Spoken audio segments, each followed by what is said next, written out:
diversas cepas de E. coli, ¿no? Básicamente están relacionados a la patogenia y es importante que ustedes sepan. Si hablamos, por ejemplo, se les pone un caso clínico, paciente procedente de Estados Unidos, llegó hace 3 días y se presenta con un cuadro clínico, ¿no? Porque él comenta que ha comentado alimentos de dudosa procedencia, ¿no? Ese cuadro clínico, más o menos, enterotoxigénica, a grandes rasgos, ¿de quién estamos hablando? Enterotoxigénica. Enterotoxigénica. ¿Estamos hablando de qué tipo clásico? Diarrea del La viajero. diarrea del viajero, ¿no es cierto? Entonces, en esas condiciones, por ejemplo, se les puede preguntar, coloque el agente causal, Escherichia coli enterotoxigénica, ¿no? De esa bacteria. Después, otra subpregunta, mencione 2 factores de virulencia relacionados a la patogenia. Termolábil y termoestable. La toxina, ¿no? Termolábil, toxina termoestable, ¿no? De repente en práctica les pregunta, ¿no? Diagnóstico presuntivo.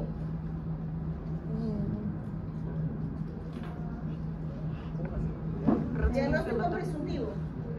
¿Reacción inflamatoria? ¿Ah? ¿Reacción inflamatoria? Gram.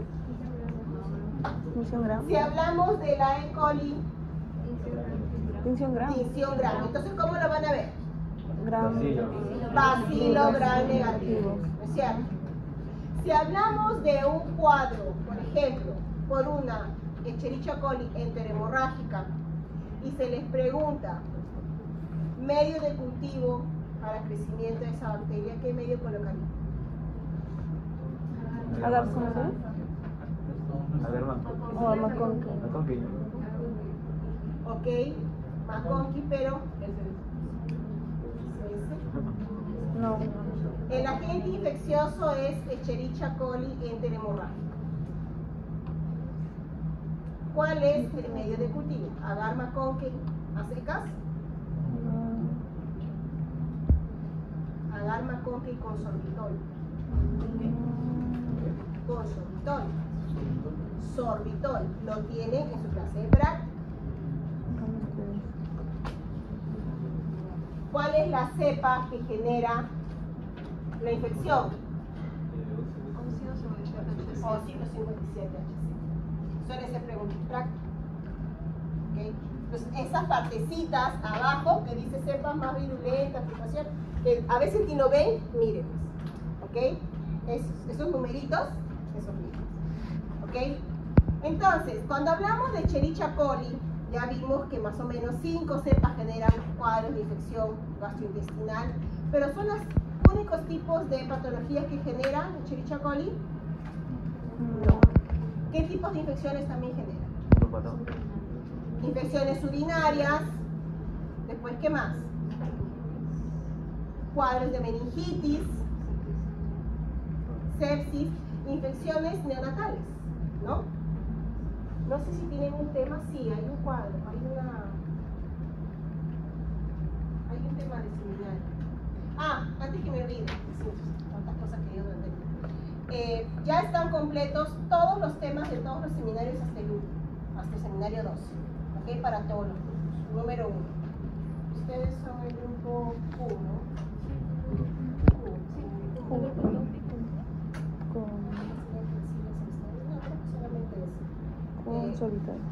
Bueno, ya les coloqué todos los materiales. Es que también hay otros grupos que les doy seminario, pero ya les coloco vídeo, les coloco todo. Yo les coloco todos los materiales que puedo, porque después dice, profesora, muy tarde. Yo los coloco. Ok, entonces hablamos de infecciones del tracto urinario. Tenemos como principal agente causal la Escherichia coli uropatogénica. Ok, recuerden que tienen que colocar si es E. coli enterotoxigénica, E. coli enterohemorrágica, E. coli enteropatógena o en este caso Escherichia coli uropatogénica. ¿Okay? Porque si colocan solamente E. coli, eso da a entender más por el lado de que es la comensal, la no patógena. Bien, entonces en la clase de ahora vamos a ver, ¿no?, un poco de respuesta inmune en general a nivel del tracto urinario, tomar en cuenta los principales agentes infecciosos, cómo es la clasificación de las infecciones del tracto urinario, ¿okay? Los principales agentes infecciosos y también hablar un poquito sobre las infecciones de transmisión sexual, enfocándonos un poco más en agentes como la Neisseria gonorrea. ¿Okay? Entonces, en práctica también van a ver eso. Importante que reconozcan diagnóstico presuntivo, tipo de muestra que se solicita y también medio de cultivo, ¿okay? Para Neisseria gonorrea. ¿Cuál es el medio de cultivo para Neisseria gonorrea, por ejemplo? ¿Se acuerdan? Dyer Martin. Muy bien, gracias. Ok, Dyer Martin. Bien, recuerden que hasta ese tema, el tema de teoría y el tema de su clase de práctica es su evaluación continua. ¿Okay? Entonces, cuando hablamos de infecciones del tracto urinario, tenemos algunas características generales. Por ejemplo, principalmente hablamos de origen monomicrobiano y ahí tenemos bacilos gram negativos, ¿no es cierto? Bacilos gram negativos. Hay una prevalencia, por un lado, el sexo, determinado por sexo y por la variedad con relación a la edad. Cuando hablamos de sexo, ¿cuál es el grupo que es más susceptible? Las mujeres, lamentablemente. ¿Okay? Entonces, aquí también hablamos de una clasificación. Una clasificación, la verdad, nos dejamos dos. Uno es la parte anatómica. Y aquí estamos hablando de la clasificación determinada por la anatomía, una ITU baja y una ITU alta. ¿No es cierto? Y la otra es por la complicación. En la mayoría de los casos hablamos de una ITU no complicada, ya sea baja o alta. ¿Okay? ¿Cuándo se complica una infección del tracto urinario? Hay que tomar en cuenta que hay un factor que puede predisponer a esa complicación. Por ejemplo, si hablamos de alteraciones a nivel de infecciones urinarias, tenemos que hablar, por ejemplo, de las alteraciones a nivel del riñón, ¿no? Entonces, un paciente con cálculos renales, un paciente con litiasis, un paciente con insuficiencia renal, disculpa. Ahí tenemos los cuadros de pielonefritis, esas son las ITUs altas, ¿no? Entonces también podemos pensar en un paciente diabético, un paciente inmunosuprimido, ¿no? Un paciente con trasplante renal. Entonces, obviamente, el paciente con trasplante toma, ¿no?, corticoides y esto dificulta la respuesta inmune, se puede complicar rápidamente. Pero también hay un grupo aquí muy importante, ¿no?, que entendemos, ¿no?, si hablamos de las mujeres. Es el grupo de las mujeres gestantes, ¿no? Ahora, ¿por qué esos pacientes van a consulta? ¿Por qué esos pacientes irían a consulta con una infección urinaria? ¿Qué es lo que lleva un paciente a consulta? Dolor, ardor, ¿no? Fiebre, cuando hablamos de una pielonefritis, un cuadro febril, ¿no? Entonces es la sintomatología, ¿no? Una mujer gestante tendrá esa sintomatología que la lleva a un atendimiento ambulatorio por un cuadro de infección urinaria. Sí puede tenerlo. ¿Qué piensa? Sí puede tenerlo. Sí puede. ¿Sí? Sí, pero es menos común. Es menos común. Generalmente la mujer gestante puede estar desarrollando una infección urinaria y es asintomática. O sea, ella no tiene ese dolor, ese ardor, ¿no? Ese malestar que lleva al paciente a consulta. ¿Okay? Ella puede estar presentando una infección con un cuadro de bacterias alto, determinado inmunocultivo, ¿ok? Pero ella no tiene la sintomatología.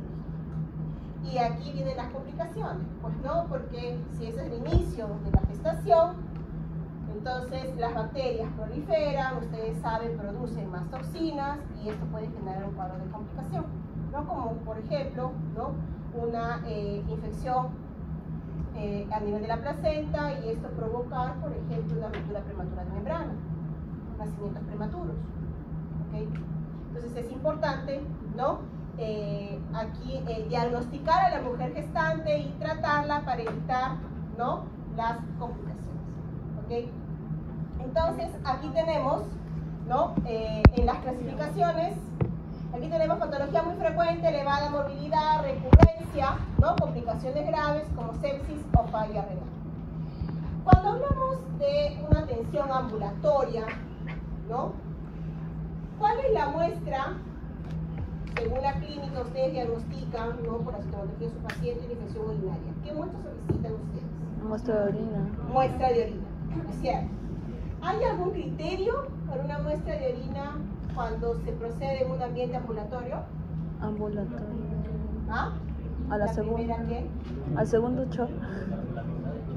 Generalmente te piden la primera orina de la mañana y que sea el Segundo chorro. Ah. ¿Por qué el segundo chorro medio? Ajá. Exactamente, porque tenemos a nivel de la uretra distal una microbiota. ¿Ok? Entonces, importante determinar la procedencia de esa muestra de orina. Porque, por ejemplo, si hablamos de muestra de orina a partir de un chorro medio, el puro cultivo, que es la prueba que se va a realizar, ¿ok? Confirmatoria, tiene que tener 100.000 unidades formadoras de colonia. Eso determina el diagnóstico positivo. ¿Ok? Si tiene menos que eso, no tenemos una infección urinaria. Cuando es a partir de una muestra de orina de chorro medio. Pero tenemos una muestra a partir de un paciente que tiene catéter, se define por 10 a la 3 unidades formadoras de colonia. Unidades formadoras de colonia. Si tienen una muestra de orina a partir de una punción suprapúbica, a nivel de la región suprapúbica, ¿tendrá algún crecimiento de microorganismos? No. ¿Será solo estéril? Estéril. Es totalmente estéril. Entonces, cualquier crecimiento a nivel del urocultivo es diagnóstico positivo. ¿Ok? Entonces, hay que determinar la procedencia de esa muestra de orina para que en el resultado, la interpretación del urocultivo, ¿no? Te dé diagnóstico positivo o negativo. ¿Ok? Entonces, aquí tenemos, ese es uno de los criterios. Ok. Entonces, ¿qué significa este triángulo? Cuando hablamos de una infección, la triada, exactamente. Hay que ver los tres lados importantes, ¿no? Que originan una infección. Por un lado, el microorganismo, bendito microorganismo. ¿Qué es lo que tiene él? ¿No? Que se determina como factor de virulencia. Las toxinas, ¿no? Las fimbrias, si forma biofilms, si tiene de repente cápsula, ¿ok? Factores de virulencia. Si hablamos de microambiente, ¿cuál es el lugar que está condicionando el tipo de infección? Y si hablamos del huésped, ¿qué es lo que tiene mi pacientito o qué es lo que carece mi pacientito que de alguna manera pueda favorecer una infección? Inmunosuprimido, muy bien, ¿no? Mujer gestante, como condición. Una disbiosis, un paciente diabético, ¿ok? Entonces, vamos a ver el lado del huésped. De repente tiene alguna inmunodeficiencia para producir anticuerpos, entonces aquellas infecciones mediadas por neutralización de anticuerpos se ven comprometidas. ¿Okay? Entonces, esa es la triada que hay que evaluar. Aquí hablamos un poquito de la microbiota, primera línea de defensa, y esto cómo va a evolucionar dependiendo, ¿no? De la edad o el sexo, ¿no? Del paciente. Y aquí determinamos, por ejemplo, en las mujeres durante su periodo fértil la presencia de lactobacilos, presencia de bacilos gram negativos anaerobios, cocos gram positivos, por ejemplo, Staphylococcus epidermidis, ¿no? Y las levaduras. ¿A quién nos referimos cuando hablamos de levaduras? Hongo. Hongos. ¿Cuál? ¿Ah? ¿Ah? Lactobacilos no son hongos, lactobacilos son unas bacterias bien bonitas en forma de bacilos. ¿Okay? Lactobacilos está aquí. ¿A qué hongos? ¿Qué hongo forma parte de la microbiota? La cándida, señoras y señores, la cándida. No se olviden. Y como microbiota, ¿cuál es su forma? Levadura. Y cuando es infecciosa, tiene una morfogénesis y pasa a ser hifa, filamentosa. Y aquí es la forma en base. Es lo contrario de histoplasma, si se acuerdan, ¿no? Histoplasma, como forma saprofítica, era filamentosa. Y cuando infectaba a temperaturas altas corporales, cambiaba forma de levadura. Era lo contrario. Esta de aquí, la cándida, es lo contrario. ¿Okay? ¿Por qué les menciono aquí? Porque vamos a ver a la cándida como agente infeccioso en algunas condiciones. ¿Ok? Bien, entonces, ya mencionamos la clasificación por la parte anatómica. ¿Ok? Las sintomatologías están asociadas, por ejemplo, una ditubaje, el paciente cuenta con cistitis, aquí tiene disuria, polaquiuria, urgencia funcional, ¿ok? Dolor suprapúbico, mientras que en una infección alta, ¿no? Con un cuadro de pielonefritis, tiene fiebre, porque es sistémico, ¿ok? Dolor en fosas renales, ¿ok? Entonces, aquí tenemos, básicamente aquí lo vemos, ¿no? Cuando hablamos de no complicada, puede ser baja o alta, y la complicada, los factores que hemos evaluado, ¿no? Como un factor de riesgo para que se complique la infección. ¿Ok? Aquí tenemos la hito asociada a catéter. Otro concepto que vemos es la recurrencia. ¿Cuándo determinamos recurrencia? Estamos hablando de la frecuencia en los episodios, ¿no? De los cuadros de infección urinaria. Dos valores importantes. Aquí tenemos, frecuencia se determina como 3 hitos al año o 2 en 6 meses. ¿Ok? Entonces, una infección urinaria, un agente que genere una infección urinaria, por ejemplo, una Escherichia coli hepatogénica, ¿será capaz de generar una bacteriemia? ¿Será capaz de generar un cuadro de sepsis? ¿Qué piensan? Sí. Tenemos que comienza, ¿no? Aquí, a nivel de, ¿no? La uretra, la vejiga. Aquí hay un detalle.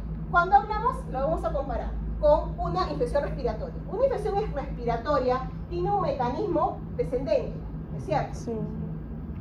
Comienza una alteración a nivel de las fosas nasales, no se controla, tal vez se va descendiendo, se complica un cuadro de faringitis, ¿no? Laringotraqueitis, cuerdas vocales se comprometen, el paciente puede quedar sin voz. Después va descendiendo, tenemos bronquitis y de ahí complicación, neumonía, si no es tratado, ¿no? Entonces eso es lo primero que ustedes tienen que evaluar cuando llega un paciente con un cuadro respiratorio, ¿no? Al momento de la ocultación, si tiene o no, las sibilancias a nivel de pulmón, para saber cómo van a tratar a su paciente, ¿no? Ahí, entonces, eso hablamos de infección respiratoria, ¿no? Y una infección urinaria es todo lo contrario, tiene un mecanismo ascendente, ¿no?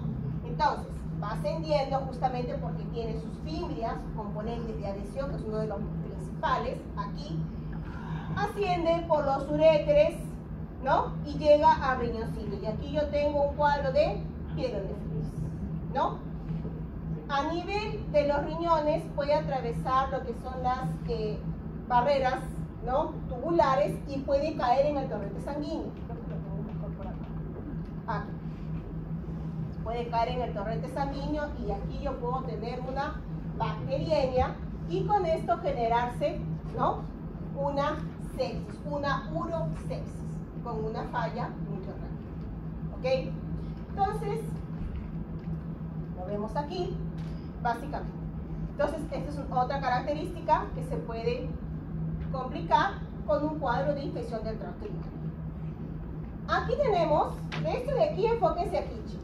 Cuando vemos y hablamos de recurrencia, hay estudios que demuestran justamente qué condiciones llevan a una recurrencia, o sea, a una frecuencia en los episodios de infección del tracto urinario en sus pacientes. Principalmente, ¿cuál es el grupo afectado? Sexo femenino, ¿no? En los estudios son realizados en las mujeres. Otro lado, que se ve cuál es el principal agente causal, Escherichia coli Escherichia coli uropatogénica. uropatogénica. Entonces, tomamos a la E. coli uropatogénica y tomamos sexo femenino. Y evaluamos. Recurrencia. Por un lado, patógeno, ¿no? La E. coli, ¿qué tiene? Adhesinas. Varias adhesinas, ¿ah? Aquí solamente he colocado dos. FIMH es lo que se conoce como pili de tipo 1, que le da la adherencia a los receptores de manosa en el uroterio. Y con esto no hay quien lo despegue a la bendita uretra. ¿Ok? Comienza a ascender y llega al riñón. Tiene otras adhesinas, como la PAP, aquí, que tiene afinidad por los receptores a nivel de los riñones, las células renales. Y también adhesión a nivel de riñones. Coloniza, libera toxinas, genera destrucción. ¿Ok? Entonces, adhesinas. Otro componente importante, un factor de virulencia, que se ha descubierto a nivel de análisis moleculares en la Escherichia coli, es que tiene la capacidad de formar reservorios. ¿Cómo se sabe esto? Miren, en principio, como se ve la recurrencia, por ejemplo, 2 episodios continuos en menos de 6 meses, primero se sospecharía que la paciente de repente se ha infectado de nuevo, ¿no? Pero lo que se veía a nivel molecular, a nivel genético, era que era la misma bacteria, o sea, la misma cepa que había generado la primera infección, que generaba una segunda infección. ¿Estuvo latente? ¿Ah? ¿Estuvo latente? Exactamente. Forma reservorios en las partes más internas del epitelio y se queda en un estado quiescente, latente. Y cuando hay la regeneración del epitelio, la bacteria pasa a partes más superficiales de nuevo y aquí se vuelve a activar. ¿Ok? Entonces, no es por una reinfección o por una nueva infección, es por una reactivación de aquella bacteria que se quedó allí en estado quiescente, formando estos reservorios.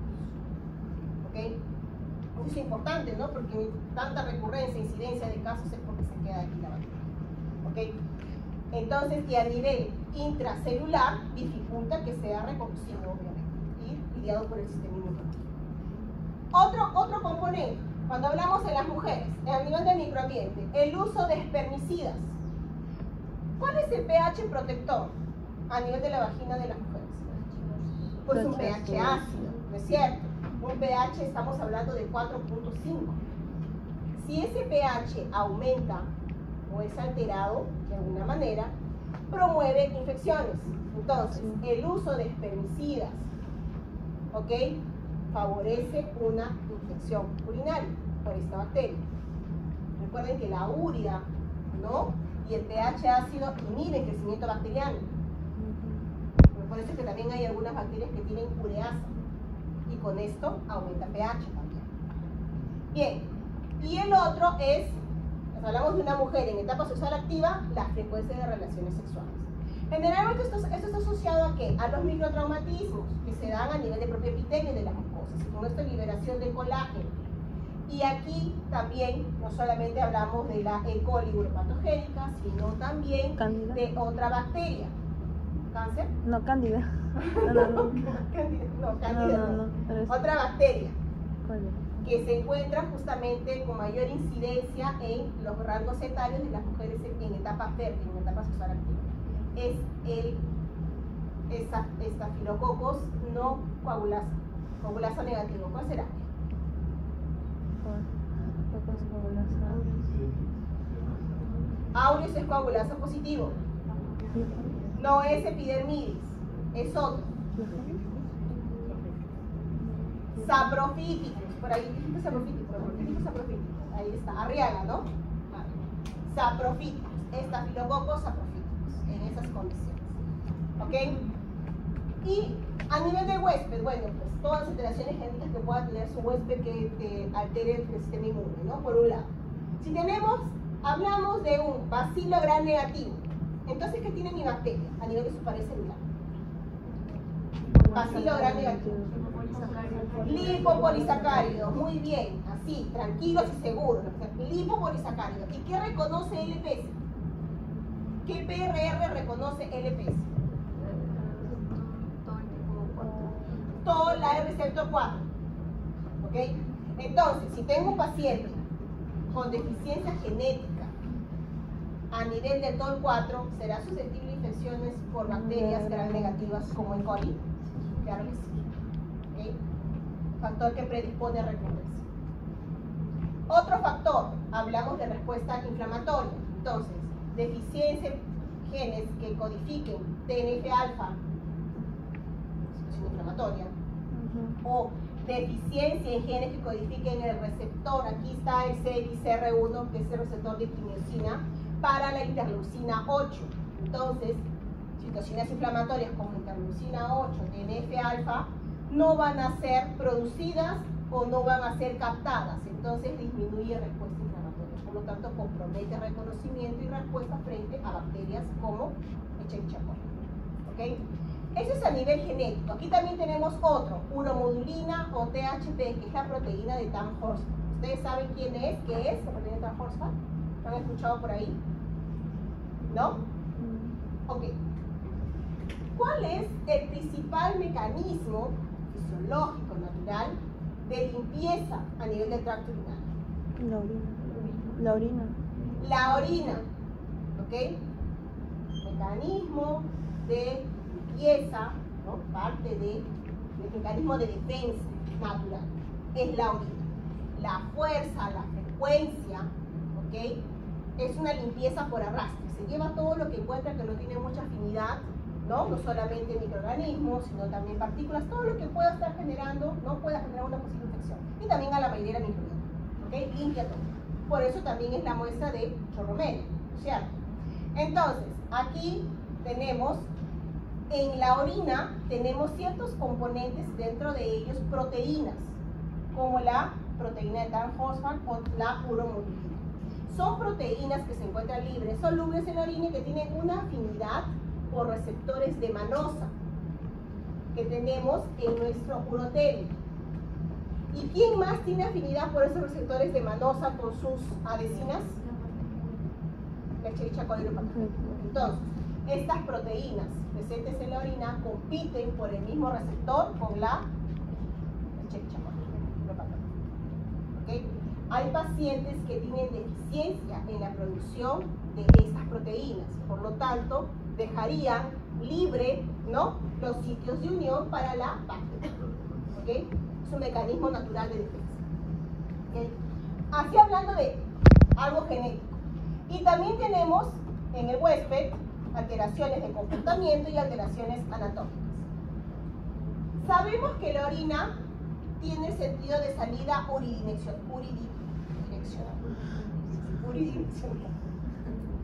Se me rea.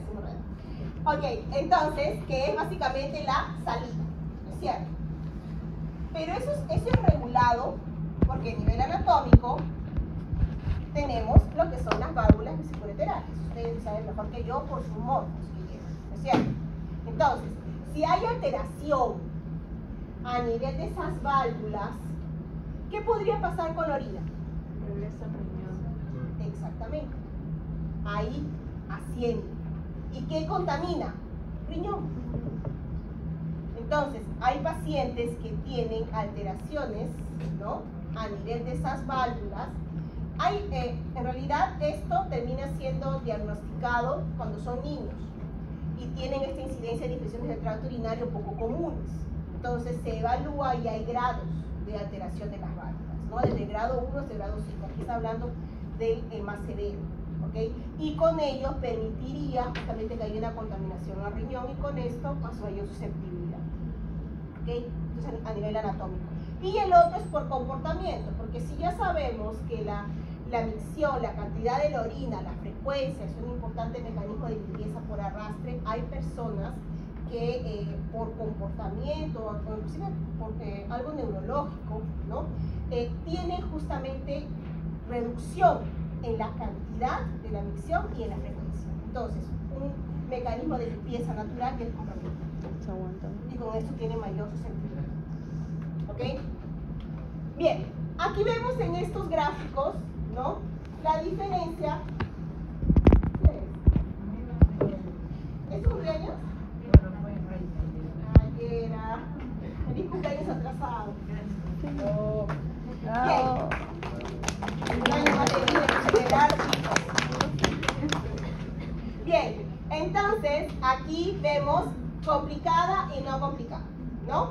Vemos que en ambos casos, ¿quién tiene la mayor incidencia? La Uropatógena. ¿no? Pero vean aquí, ¿no? Aquí tenemos a la UP, tenemos a la Klebsiella, Staphylococcus saprophyticus, ¿no? Enterococcus. Estas son las Streptococcus beta hemolítico del grupo A, que es el Streptococcus galactiae, ¿ok? Proteus mirabilis, Pseudomonas aeruginosa, vean, uno, y por aquí, chiquititito, está Cándida, 1%, ¿ok? Vean los factores que predisponen, sexo femenino, siempre, la edad, ¿no? Los extremos, un muy jovencito o un mayor, ¿ok? Pero ya de por sí, ya aquí ya tenemos. Ok, entonces, veamos cómo va a cambiar a complicada. Tenemos prevalencia también UP, claro que sí, pero vemos cambios, ¿no? Tenemos aquí también otro 8% Klebsiella, 11% Enterococcus. ¿Por qué? Veamos los factores de riesgo. Presencia de catéter.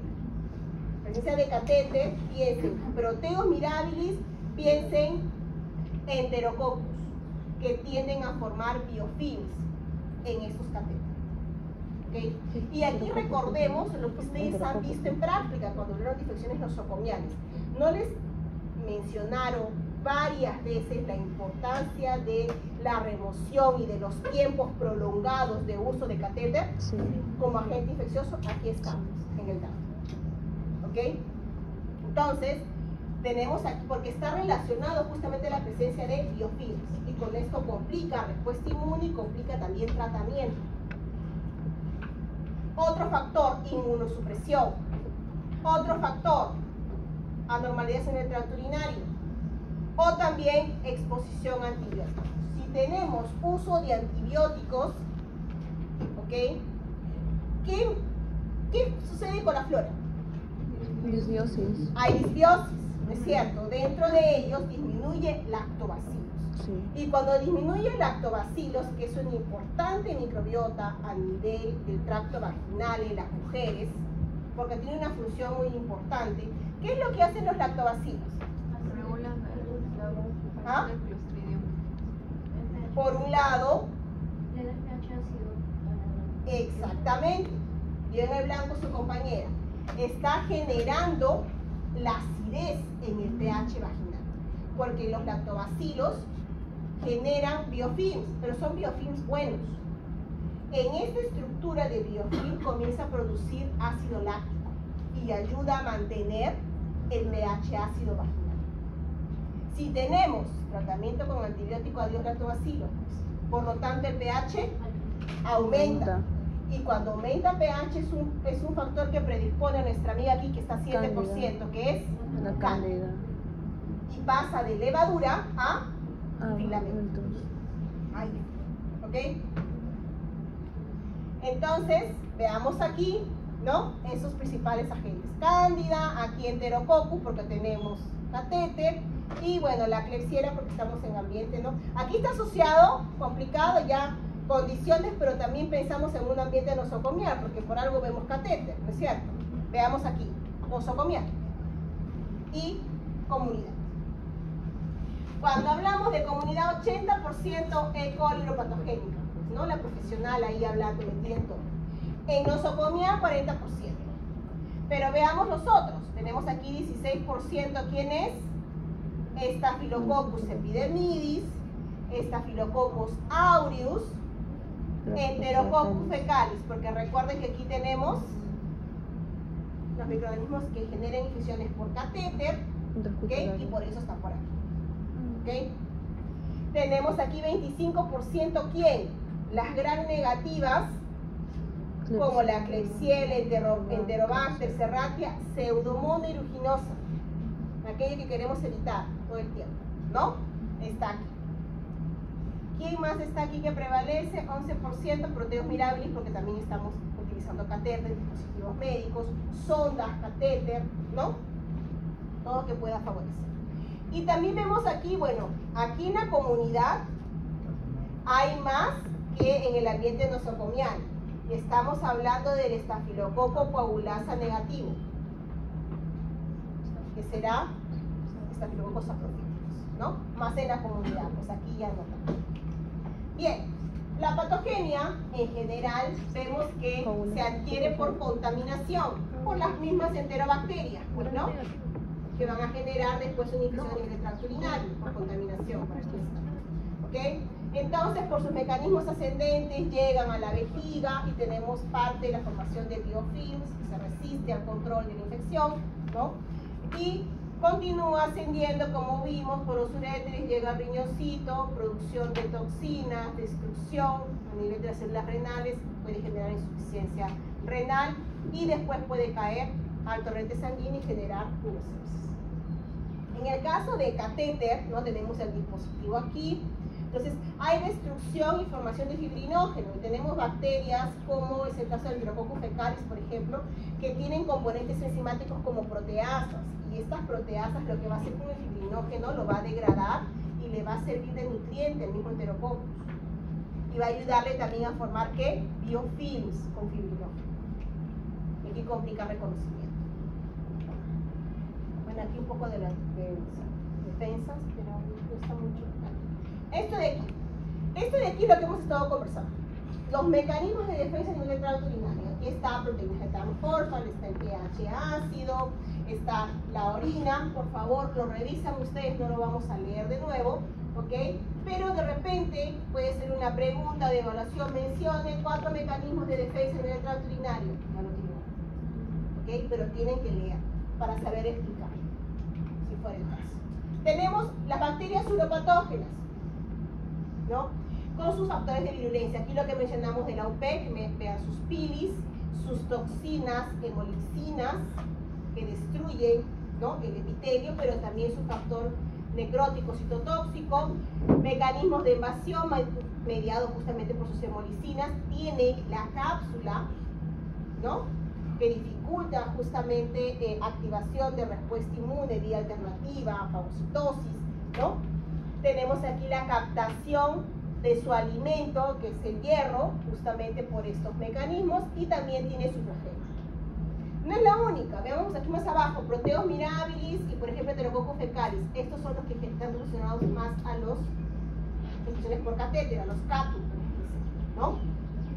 Hemolicinas, proteínas, componentes que aglutinan también, aquí también. Pero tenemos por aquí también cápsula, flagelo, ureasa.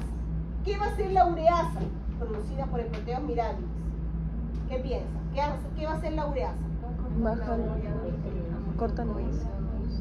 Exactamente, lo que va a hacer, va a actuar sobre la urea formando lo que es amonio, cristales de amonio, ¿ok? Y con esto aumenta pH, ¿ok? Favoreciendo justamente su colonización. Tenemos su flagelo, obviamente permite el movimiento, por aquí tenemos ureasas, okay. Aquí tenemos el resumen, factores de virulencia y componentes del hueso, ¿no? En general. Bien, si hablamos de la etiopatogenia, de la E. coli, uropatogénica, sabemos que es un bacilo gram negativo con flagelo, y lo vemos aquí, ¿no? Chiquitito. Ok, entonces, llega el bacilo gram negativo flagelado, en condiciones normales es reconocido por un neutrófilo, pero va a evadir como sea este reconocimiento, y uno de los mecanismos que tiene es alteración de su forma. Vean, de flagelo, bacilo gram negativo con flagelo, este es aquí, a forma de filamento. Y vean al lado del neutrófilo, ¿lo reconoce? No lo reconoce. Altera su forma, su estructura, de tal manera que las células del sistema inmune, por su PRR, no consiguen reconocer. ¿Okay? Otro es mecanismo de escape. Otro mecanismo de escape. Vean aquí. Hablamos que es una bacteria gram negativa, ¿no? Su LPS, reconocido por TOL4. Perfecto. Entonces, lo reconoce, ¿no? Esas son las células sombrillas, ¿no? Son las células más superficiales del epitelio que tienen una gran cantidad de componentes de unión, ¿no? Caderinas, así. Entonces, aquí tenemos TOL4, lo reconoce. Entonces, la bacteria ingresa a la célula y normalmente la célula, como mecanismo de defensa, tendría la activación de la MP ciclo que promueve en este caso la exocitosis, la expulsión de la bacteria. La bacteria entraría queriendo infectar, pero la célula, ni tonta que fuera, la bota de nuevo. ¿Ok? Pero la bacteria no se queda quieta. ¿Qué es lo que ella va a hacer? Otros factores de virulencia, como la modificación, por ejemplo, por aquí, por la pili-1, suadecina. Se adhieren los receptores de del urotelio, las uroplaquinas, y con esto va a mediar entrada por endocitosis. Y contiene también a su vez aquí, de este mecanismo, sus toxinas, factor necrótico. Todo esto va a activar vías mediadas por GTPases.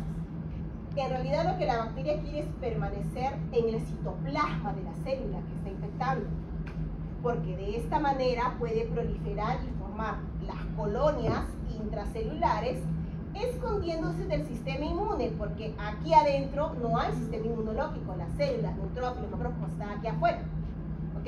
Entonces, va a promover alteraciones a nivel citoplasmático, como el hecho de el reorganizamiento de la actina para promover la entrada de la misma bacteria por endocitosis.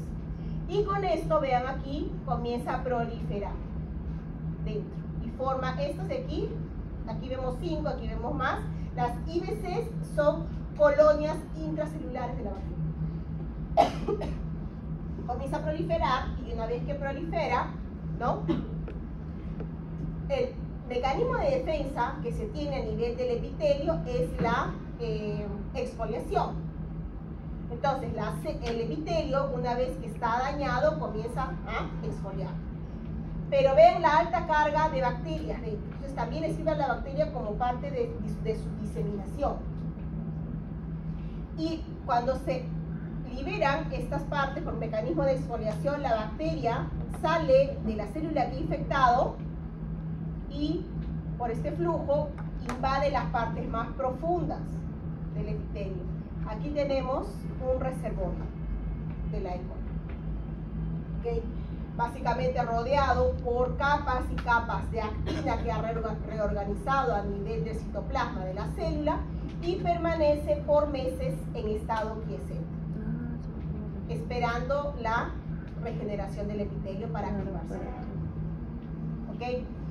A esto se suma que la bacteria también tiene componentes para la búsqueda de su alimento, que es el hierro, ¿no? Sus Yersinabactin, aquí también tiene otros que no me acuerdo aquí, ¿no? Aerobactin, y con esto es como un scavenger, va buscando, destruyendo epitelio en busca de hierro, y con esto promueve obviamente la destrucción del proceso inflamatorio.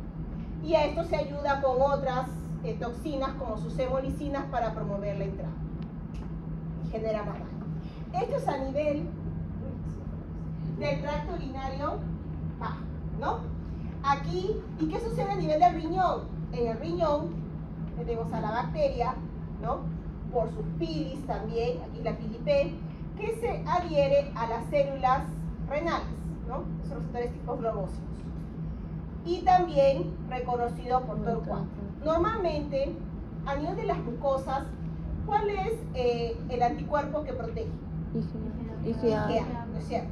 Entonces, normalmente la inmunoglobulina A, que es formada a nivel de la lámina propia por los plasmocitos, pasa de una forma activa favorecida por receptores para inmunoglobulina por las células a las partes más internas para hacer su mecanismo de neutralización.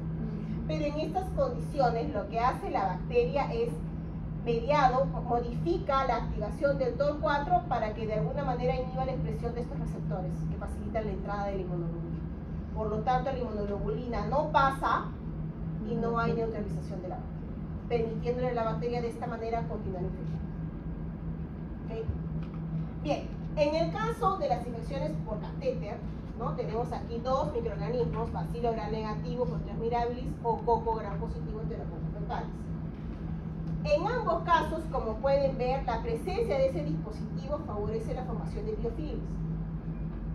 Entonces tenemos aquí Proteus mirabilis que tiene ureasa, como mencionaron, ¿no? sobre la urea genera CO2 y amonio y forma cristales de amonio y con esto aumenta pH. Pero a eso mismo favorecido el hecho de estos cristales, ¿no?, de amonio que terminan depositándose en la superficie del catéter, favoreciendo la formación de biofilms. Aquí. Y biofilms cristalizados, y con esto dificulta el reconocimiento. Aparte de esto, Proteus mirabilis tiene sus adhesinas, ¿no?, para unirse al epitelio, y con esto favorecer la colonización, y tiene toxinas, tiene dos tipos de hemolicinas, ¿no? Aquí tenemos las hemolicinas que van a generar justamente la entrada, favorecen la entrada al epitelio porque está buscando también hierro para poder alimentarse.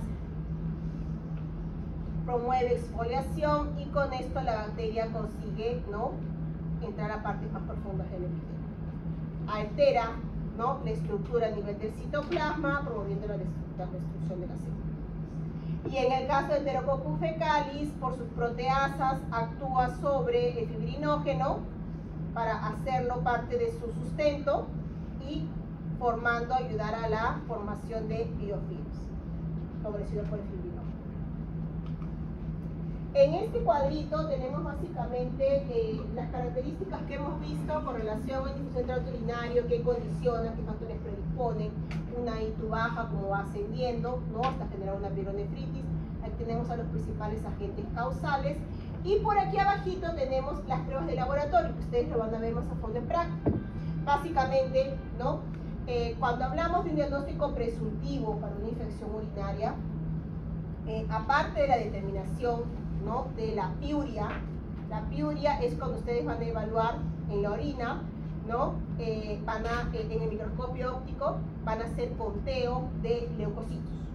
Entonces, si por campo ven más de 10 leucocitos, piuria positiva, determina proceso infeccioso, ¿ok? Pero también hay otras pruebas, como es el hecho de que se utilice lo que es la prueba de nitritos. No sé si han escuchado de eso.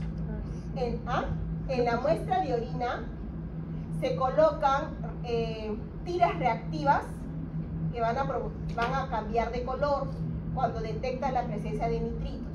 ¿De dónde viene ese nitrito? Del nitrato de los alimentos presentes a nivel de la orina. ¿Y por qué? Porque hay bacterias como la Escherichia coli uropatogénica que tienen la enzima que es la nitrato reductasa. Ese nitrato reductasa transforma el nitrato en nitrito, ¿ok? Y eso es detectado por las tiras reactivas cuando se introduce en la muestra de orina. Tiene su muestra de orina, ¿no?, su potecito de boca ancha, introduce la tira reactiva 2 o 3 minutos, cambió de color, nitrito positiva, determina infección. ¿Ok? Pero esto tiene sus desventajas. La desventaja como tal es que no todas las bacterias que generan infección urinaria presentan esa enzima, por lo tanto me va a dar nitrito negativo. Ejemplo, Staphylococcus aureus.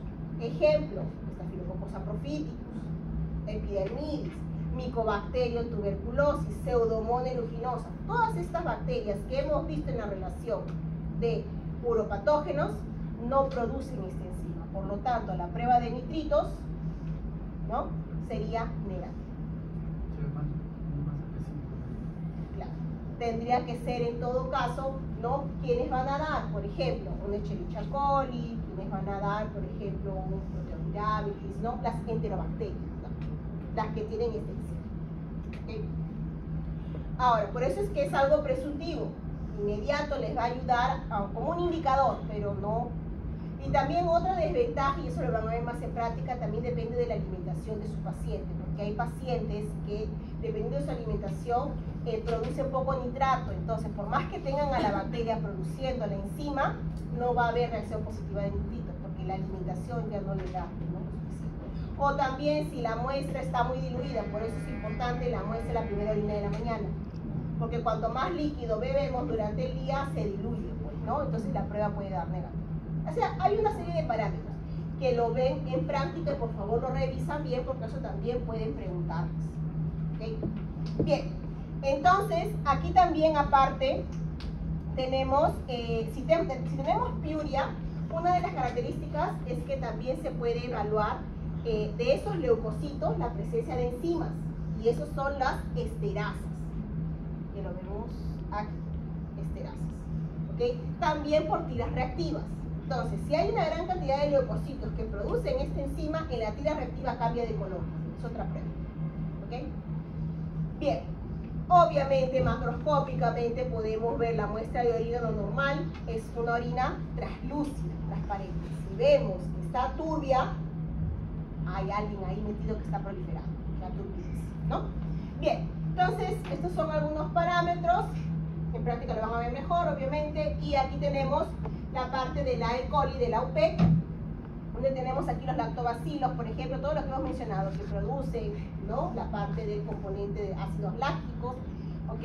Y también los lactobacilos tienen una característica que compiten también con la Escherichia coli uropatogénica por los mismos receptores de manosa. Entonces, cuando hay disminución de lactobacilos, también le dejan el campo libre a la UPEC para que se adhiera. ¿Okay? Esos detallitos, chicos, ustedes lo pueden ver aquí. No voy a entrar mucho en detalles porque también a veces no me alcanza el tiempo. Otro punto importante, y también aquí se ve aquí, por ejemplo, es el consumo de los cranberries, que son los arándanos rojos. Generalmente cuando hay infección urinaria se recomienda el consumo de arándanos rojos, porque justamente estos producen los PAC o las protocianinas. Por aquí está. Estos componentes de los arándanos rojos que liberan tienden a unirse a esos receptores de manosa. Vean aquí. Esta es la UPEC. Tiene los puntitos rojos del arándano. Entonces lo que va a hacer inhibe que se adhiera al receptor, disminuyendo el proceso infeccioso. Algo natural. ¿Ok? Y también se ha visto que en los arándanos rojos tienden a producir aquí ácido elágico, otro tipo de ácido, que también de una forma natural aquí, ¿no? Tanto los arándanos rojos como las granatas, ¿no? Esas frutas rojas que tienen un montón de semillitas dentro, ¿no? Ellos también producen este ácido elágico y se ha visto que tiene, como parte del tratamiento al consumo, tiene un efecto muy semejante a los antibióticos quinolonas. O sea, tiene acción antimicrobiana, básicamente. Y lo que hace, inhibe la formación de biofilms, como parte de los tratamientos. Son tratamientos alternativos, ¿no? A veces que también se dan. No sé si ustedes han visto a veces que las personas compran los jugos de arándanos rojos en los supermercados. ¿Por qué no asociaron esto? Porque, especialmente las mujeres, porque puede estar asociado a la infección urinaria, desesperadamente para disminuir el proceso inflamatorio y ayudar, ¿no? Arándanos rojos. ¿Ok? Bien, esto lo ven mejor, con más detallito están las figuritas ahí. Bien, cándida. Cuando tenemos a la cándida, ¿no? Ya quedamos, estamos hablando de levadura asintomática. ¿Ok? Y cuando hay alteraciones, como por ejemplo, aumento de pH, ¿no? O aumento de hormonas como estrógeno. Ustedes saben que en el caso de algunos tratamientos en las mujeres que requieren adicionalmente, ¿no?, hormonas, como es el caso de los estrógenos. Entonces, en estas condiciones tienden a cambiar, a generar lo que conocemos como la morfogénesis de la carne. Pasa de levadura, pseudohifa a hifa. ¿Ok? Entonces, estrógeno aumenta pH, uso de antibióticos, disminución de lactobacilos, todos ellos condicionan, ¿no?, una morfogénesis de la cándida y pasa a hifa. Y aquí tenemos como parte de esta estructura va a generar proceso inflamatorio, reclutamiento, producciones inflamatorias y con esto parte del daño. Algunas manifestaciones o características en general, por ejemplo, la presencia de picazón, irritación, ¿ok? Sensación de ardor, enrojecimiento, inflamación, secreción vaginal espesa, blanquecina, tipo requesón. ¿Ok? Ese es el flujo que se presenta. Ahora, tenemos aquí, esta es la cándida en su estructura. Tenemos presencia de quitina, glucanos y mananoproteínas, reconocidos por diferentes PRRs. ¿no? Aquí los tenemos, TOL4, dectinas, DCSAI, TOL2, TOL6, respuesta inflamatoria y producción de citocinas. Entonces, vemos dónde están esos PRRs, monocitos, macrófagos, dendríticas, neutrófilos. ¿Okay? Entonces, vemos aquí los diferentes receptores, ¿no? Hasta receptor para complemento de tipo 3, ¿no? Receptor para porción FC, porque aquí está mediado por ozonización por anticuerpos, ¿no? Y aquí tenemos otros, ¿no? Las dectinas. Entonces, ¿qué van en conjunto producir todo eso, inclusive por el receptor de TOL a nivel endosómico?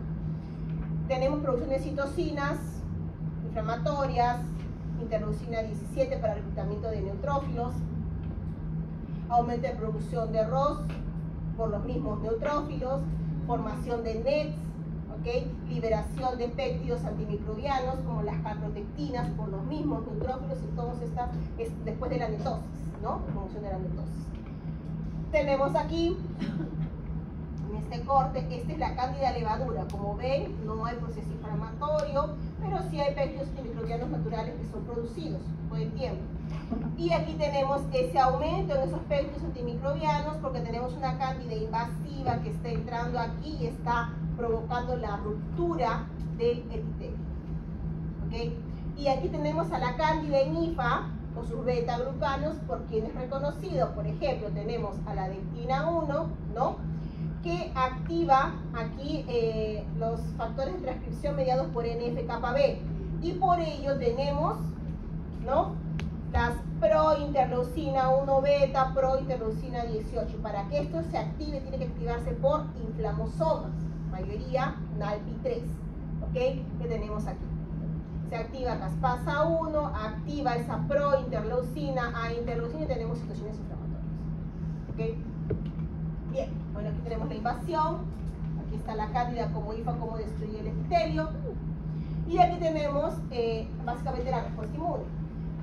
Mientras que por un lado tenemos una cándida en forma de levadura, induce endocitosis, mecanismos de respuesta inmune naturales, ¿okay? Por aquí ya tenemos la formación de IFA, que va a activar citocinas inflamatorias, activa ROS mediado por neutrófilos, formación de NETs para inhibir la formación de las IFAs, ¿ok? Y aquí tenemos finalmente presentación de antígeno, dendrítica, a célula T, H0, y tengo TH17, importante porque produce interleucina 17 que recluta neutrófilos, e interleucina 22 que ayuda al incremento de péptidos antimicrobianos como beta-defensinas a nivel del epitelio. Y tengo TH1, productora de interferón gamma. ¿Por qué es importante estos dos perfiles de respuesta? TH17 para evitar una candidiasis a nivel de las mucosas, y TH1 para evitar una candidiasis invasiva, sistémica, que son las formas más graves, que observamos, por ejemplo, en una candidiasis. ¿Okay? Entonces, también a nivel de la sangre tenemos la presencia de componentes quimiotácticos como CCL5 y también los factores de plaqueta tipo 4, que ¿qué es lo que hace? Básicamente inhiben la presencia de las IFAs circulantes.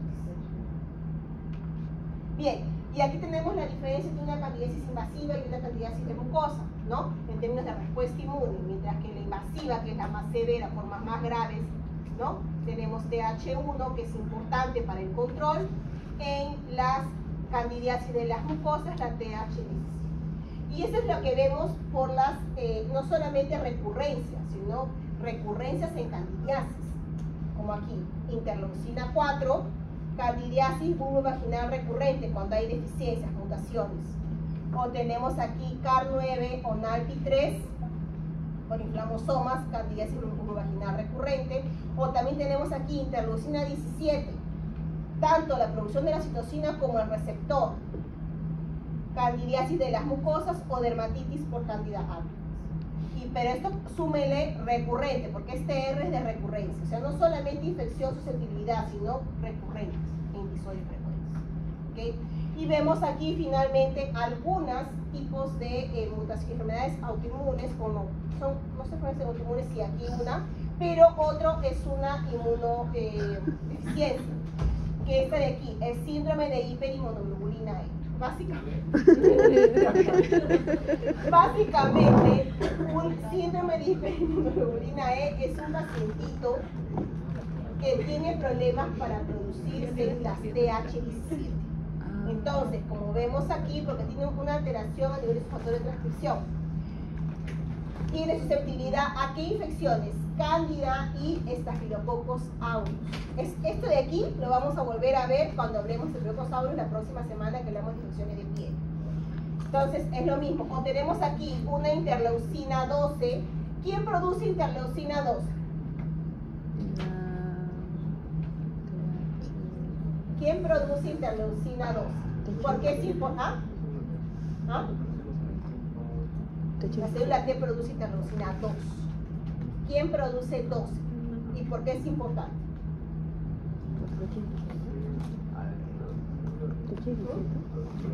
Ok, la célula dendrítica. Tibio. Ignacio, tienes medio punto en tu columna 4.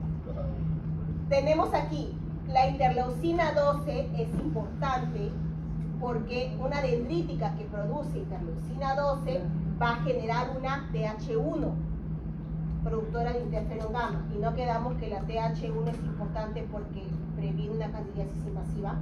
Entonces, deficiencia en la producción de interleucina 12 y en el receptor para interleucina 12 me resulta en, aquí lo tenemos, en una infección por micobacteria, lógicamente porque no tengo, ¿no?, la producción de interferón gamma, susceptibilidad por salmonelosis y candidiasis. ¿Okay?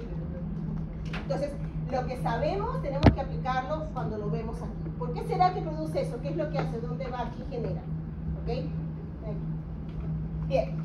Entonces, en las ITS tenemos bacterias, virus, generando infección, también protozoarios. Tenemos aquí en el caso papiloma, por ejemplo, ¿no? O las clamidias, trachomatis, las cándidas, los honguitos, que ya mencionamos antes, virus del herpes, Neisseria gonorrea y VIH. Y aquí tenemos, bueno, la treponema, que es justo tema de seminario de la próxima semana. No, de esta semana, ¿no? De miércoles. Entonces, y aquí tenemos por disbiosis, que es básicamente Gardnerella vaginalis asociado a una vaginosis bacteriana. Entonces, en las infecciones vaginales tenemos de origen vaginosis bacteriana, esto es básicamente una disbiosis, tricomoniasis, ¿no?, y candidiasis vaginal. Hay varios criterios que podemos evaluar en un diagnóstico diferencial. Ahorita nos vamos a enfocar en vaginosis bacteriana. ¿Ok?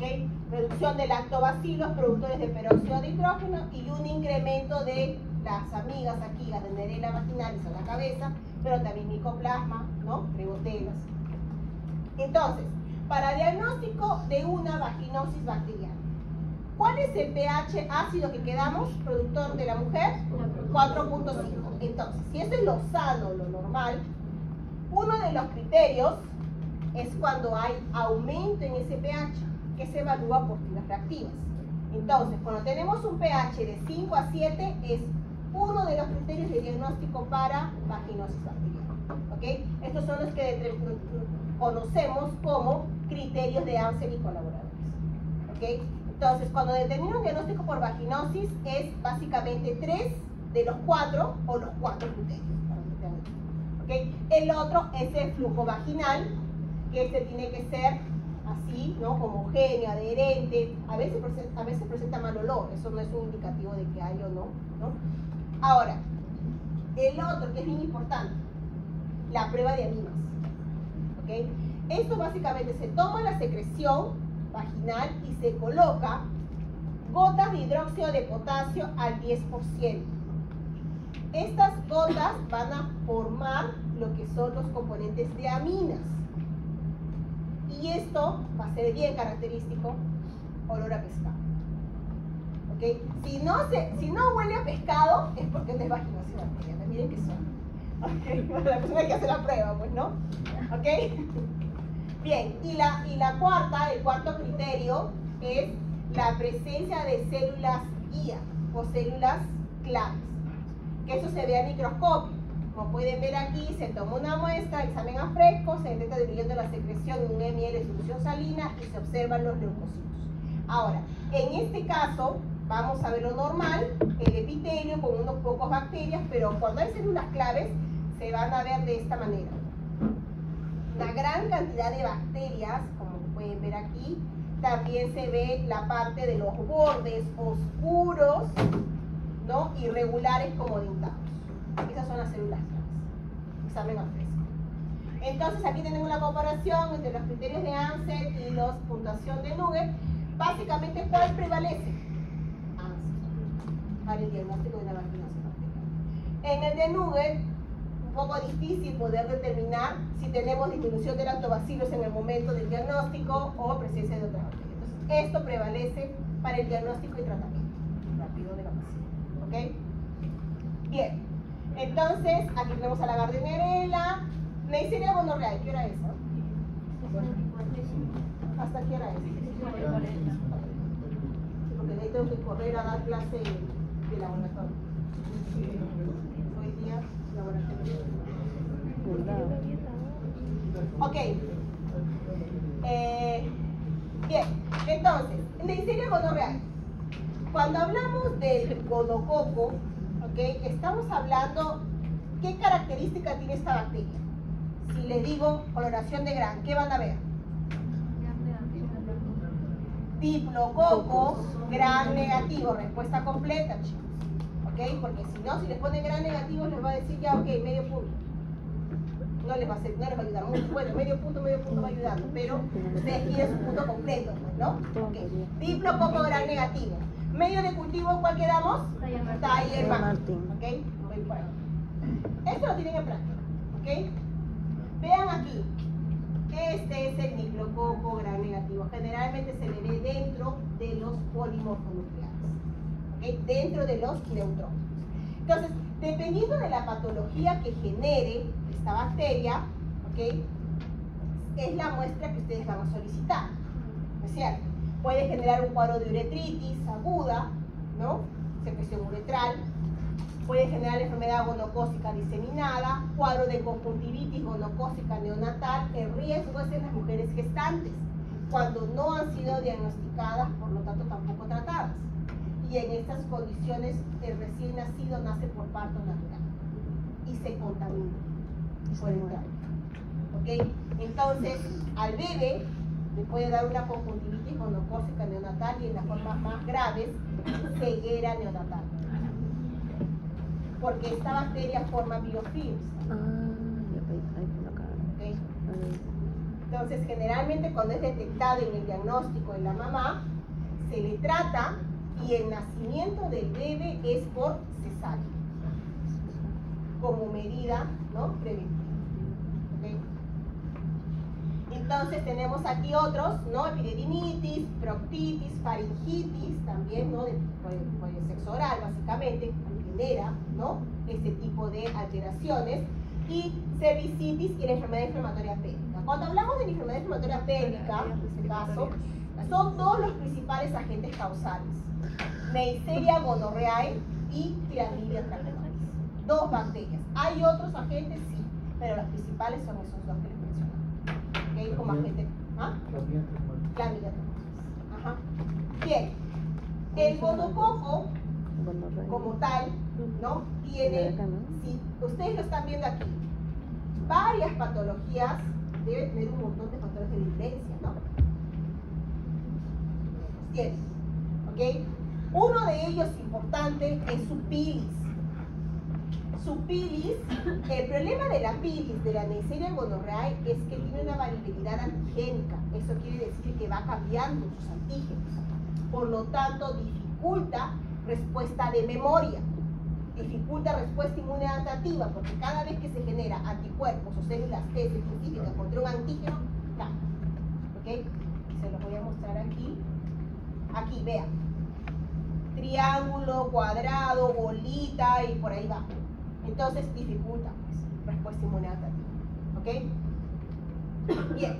Entonces tenemos la pilis, las proteínas POR, que es la que forman poros. ¿Okay? En las células, las proteínas OPA, que ayudan a la adherencia. En el caso de la Neisseria gonorrhoeae, dijimos que es un diplococo gram negativo. Normalmente, ¿qué es lo que tienen? ¿No tienen LPS? Este tiene lipo-oligosacárido. Ojo, lipo-oligosacárido.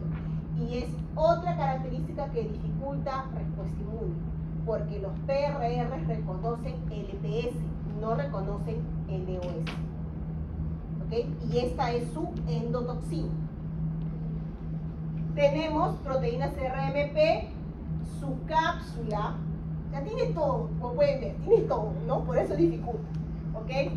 La cápsula, y aparte de la resistencia a antibióticos, por eso es que se habla de la supergonorrea, no sé si la han escuchado. Y eso se incrementó en la época de la pandemia, porque ya había resistencia a antibióticos, pero como las personas comenzaron a tomar antibióticos en la época del COVID, como si fueran caramelitos, ¿no? Entonces se aumentó la resistencia a antibióticos para la Neisseria y ahora se habla de la supergonorrea. ¿Ok? Entonces tenemos aquí cápsula, eso lo van a mencionar en el laboratorio probablemente. Resistencia a fagocitosis, ¿no? Y tenemos otro componente. ¿Cuál es la principal inmunoglobulina a nivel de las mucosas? IgA. La IgA. ¿Qué hacemos con una bacteria que tiene una proteasa que degrada inmunoglobulina? Ya fue. Ya, pues, ¿no? Entonces, yo lo que quiero es que asocie las ideas. Porque si estamos hablando de varias patogenias, mira, varias patologías que se deben tener un montón y las tiene, como pueden ver. ¿Ok? Entonces, bueno, si ya lo hemos visto, en el laboratorio lo van a ver de nuevo. ¿Ok? Entonces tenemos aquí a la bacteria Diplococcus, mira, parece que no hace nada, ¿no? Con todo lo que hace. Entonces, Isupili de tipo 4 que le da la adhesión.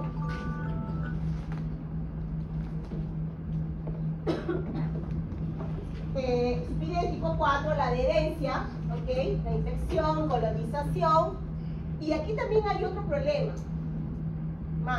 Otro problema. Que esta bacteria consigue escapar del fagosoma de los neutrófilos. ¿Okay? Entonces, es fagocitada y en algunos casos el neutrófilo consigue destruirla, pero en otros casos ella vive muy bien dentro del neutrófilo y lo ayuda, el neutrófilo lo ayuda a diseminarse. ¿Okay? Lo utiliza como un caballito de Troya. Y hay otro detalle, que a la bacteria le encanta promover inflamación. Cuanto más neutrófilos haya, mejor para ella, pues, ¿no? Entonces, y porque también hay más daño a nivel del tejido y esto promueve mayor infección. Entonces tenemos aquí, ¿no? Como pueden ver, estimula una respuesta inflamatoria exacerbada, ¿ok? Con reclutamiento de neutrófilos. Como no le hacen nada, bueno, pues le da igual, pues, ¿no? Entonces, aquí tenemos, se escapa de todos los mecanismos antimicrobianos de los neutrófilos. Y como pueden ver, hay un exudado purulento que caracteriza una gonorrea, que es básicamente la presencia de los neutrófilos muertos, pues no, porque eso tiene un tiempo de vida medio de 6 horas, pero la bacteria está allí, en ese exudado. Entonces, tenemos aquí sus factores de virulencia, que ya hemos visto. Hay varios receptores para reconocimiento. El problema es que la bacteria tiene varios mecanismos de escape, ¿no? Y aquí vemos sus factores de virulencia, y aquí vemos a la bacteria con sus proteínas OPA, sus componentes de adherencia. Compite bastante con la microbiota por los receptores, por estos receptores mediados por Isupili de tipo 4, pero eventualmente, ¿no? Esta bacteria consigue invadir, hace transitosis, activa respuesta inmune, le conviene promover inflamación y los neutrófilos, ¿no? Ayudan a su diseminación. Aquí, facilita transmisión por exudado purulento de neutrófilos. Mejor que eso no lo puede explicar, ¿ok? Aquí, ¿qué más vemos? Con la que no está aquí. Está aquí. Uno de los factores de virulencia que también tiene esta bacteria es la capacidad de formar vesículas que contienen partes de la propia bacteria y que ayudan a su diseminación. Esos son los OMBs, ¿no? Eso es muy semejante a la diapositiva anterior, solamente tiene ese detalle, ¿ok? Y entonces, ¿cómo evade el sistema inmune? Bueno, varias veces, pues, ¿no? En la innata, inhibe activación de complemento, porque tiene la capacidad de su lipoligosacárido lo puede sializar, adiciona componentes de ácido siálico, y ustedes saben que uno de los mecanismos que regulan la activación del sistema de complementos son estas proteínas que detectan componentes de ácido siálico muy semejantes a nuestras células. Entonces, de una forma hay un mimetismo en este caso. Entonces, las proteínas que regulan, como el factor H o el factor I, van a inhibir que se genere la activación del sistema de complementos. ¿Ok? Aquí inactivando a la C3b, opsonizando en una IC3b que es inactiva. O por aquí formando, ¿no?, estos componentes como de ácido siálico. Aquí también complemento, esta es vía alternativa, vía clásica, también lo mismo por una C4BP. Y en el caso de macrófagos, dendríticas y neutrófilos, bueno, ya sabemos que el neutrófilo, ¿no?, inhibe la formación del ROS, entonces no hay muerte a nivel del fagosoma, ¿ok? Sobrevive dentro del neutrófilo. En el caso de la dendrítica, y es peor, a la dendrítica la manipula y le hace creer que está todo bien, y en estas condiciones la dendrítica se vuelve una dendrítica tolerogénica, que va a generar, ¿qué? Reguladoras. Esta dendrítica comienza a expresar moléculas de inmunosupresión. TGF-beta, citosina, interleucina 10, ¿no va a estimular una T reguladora? Sí. Peor, pasa a expresar PDL1, eso a mí me pareció el colmo. PDL1 se une en las dendríticas a la PD1 en las células T y las manda a morir por apoptosis. Induce apoptosis en células T. Eso sucede cuando tienes una dendrítica tolerogénica, que es lo normal en una condición de regulación, pero aquí necesitas una respuesta inmunoinflamatoria, no una regulación, pero ya condicionó aquí. Y en el caso de macrófago, también lo mismo, ¿no? Hay fagocitosis, pero vive en el fagosoma. Y en el caso de la adaptativa, bueno, ya vimos que como cambia antígeno, dificulta memoria. Pues entonces cada vez que se produce un reconocimiento de anticuerpos en las células T, cambia su pili y ahí no sirvió de nada, tiene que comenzar de nuevo. Antígeno específico, pues específico, pues cambia el antígeno, ya no funciona nada. ¿Ok? Variabilidad. Bien, entonces, cuando hablamos de infecciones de transmisión sexual, hay varios agentes, así como mencionamos el caso de la Neisseria gonorrhoeae, la cándida, que tiene también mecanismo de escape, ¿no? También tenemos el VIH, que ya lo mencionamos antes, que también tiene la misma capacidad, como la treponema o el gonococo, que tiene la variabilidad de antígenos. Ustedes ya saben que el VIH también como virus cambia sus antígenos y la respuesta inmune ya no funciona de nuevo también, ¿no? Entonces, hay varios. La treponema pallidum también hace lo mismo. ¿Okay? Y bueno, para finalizar, aquí vamos a hablar de las infecciones de transmisión sexual asociadas a la infertilidad en hombres. Básicamente, cuando hay una infección por bacterias como la clamidia, Neisseria o protozoarios como la tricomona, ¿okay? O también tenemos como virus, como el herpes simple, termina generando, ¿no?, inflamación, infección, ¿no?, en los órganos masculinos a nivel de la uretra, uretritis, aquí tenemos la epidermitis, prostatitis, ¿okay?, o vesiculitis también. El problema es que estas infecciones terminan generando daño a nivel del desarrollo del espermatozoide. Entonces vemos aquí, por ejemplo, un ureaplasma termina generando reducción a nivel de la reacción del acrosoma a nivel de los espermas, o también una baja concentración del esperma y su motilidad y morfología. ¿Okay? En el caso, vemos aquí de la treponema, por ejemplo, en los hombres termina generando difusión eréctil. O vemos aquí el micoplasma, reduce la viabilidad del esperma, la motilidad y morfología. Entonces, básicamente estos agentes infecciosos, ¿no?, de una manera resumida, hablamos de bacterias, virus y protozoarios, terminan alterando, dañando el espermatozoide, ya sea en su DNA también, ¿okay?, reduciendo el contagio de espermas, alterando morfología, generando la producción de anticuerpos antiesperma. Entonces, de tal manera que en el mismo individuo él genera anticuerpos que inhiben la progresión de sus espermatozoides o la reducción de la motilidad. todo esto repercute en problemas de fertilidad. ¿Okay? Entonces, finalizamos con los hombres porque básicamente todo lo anterior es de mujeres. Para que no crean que en todo caso solamente son las mujeres las afectadas.